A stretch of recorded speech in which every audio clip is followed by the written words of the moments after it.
All right, y'all, welcome back to Mirror Readings. We're talking about Gene Key 27 today. Gene Key 27 has the shadow of selfishness, the gift of altruism, and the Siddhi of selflessness. Let's get into it. Selfishness is rooted in a very primal survival instinct, right? This whole scarcity mindset, if you have something, that means I can't have something. That's really wired into our animalistic instincts to survive. So this is a trickier shadow to overcome than some because it's so deeply rooted in us. Selfishness can also be super sneaky and take many forms, like giving with an agenda. You know, you can even think you're coming from a place of giving when really you're wanting to take, only focusing on the negative aspects of life.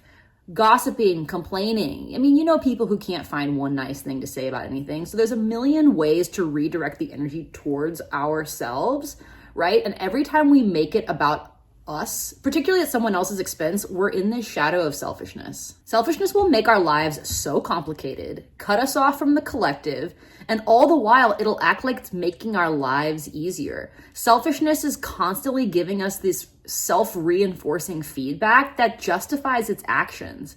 But really, it's an incredibly limiting state to be in, and it totally disconnects us from other people's ideas and ability to brighten our life. Literally, other people's energy is blocked from getting into our lives when we're really stuck in this shadow of selfishness.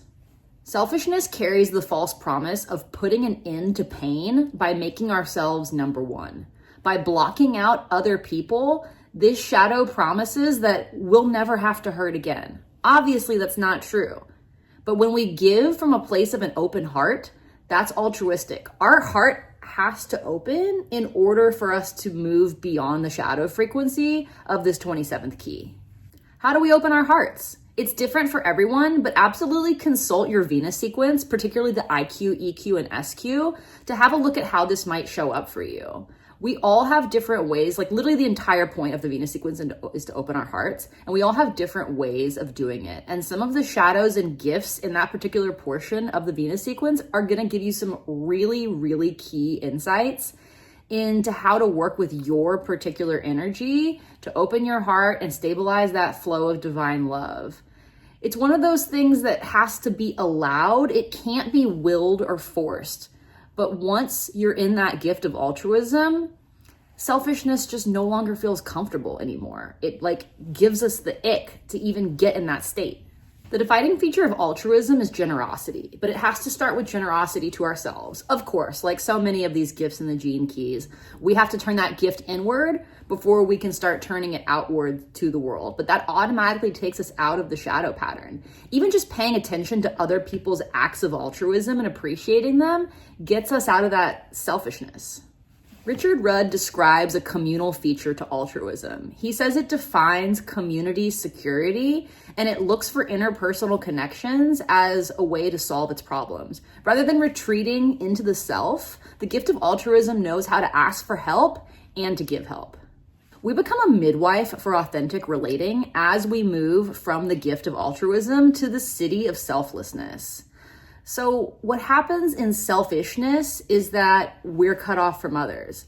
So our ability to relate is inherently limited. We can't be that authentic when we're only thinking of ourselves, if only because somewhere deep down, we're probably self-conscious of the fact that we sound like assholes, right? Anyone who's all about themselves and incurious about others usually doesn't test well socially. And that's boring, right? Other people is where we learn. There's no trace of self-consciousness in this Siddhi of selflessness, so it gives it a very elegant clarity. There's no blockage between giving and receiving. And like so many of the other Siddhis, the individual ego dissolves into the collective. Richard Rudd describes this Siddhi as constantly refining the currents of love that are emanating from it, right? And those currents of love are the glue that bring people together. This Siddhi has a major unifying factor that can only exist in the face of selflessness. Because when we're pushing our own agenda, we're usually repelling people, whether we realize it or not. We're certainly repelling people that aren't on board with our agenda. Selflessness is giving and receiving without any notion of agenda. All agendas drop at the Siddhic level because we're in perfect harmonic resonance with nature itself. And in this connection with the divine, we don't even have any use for our ego. The me naturally becomes the we. I'm Molly, this was Gene Key 27, and thank you for visiting my channel. You're watching Mirror Readings. Would you like to get a Gene Keys reading from me? Please visit my website, mirrorreadings.com, and subscribe to this channel to save 15% on all my offerings.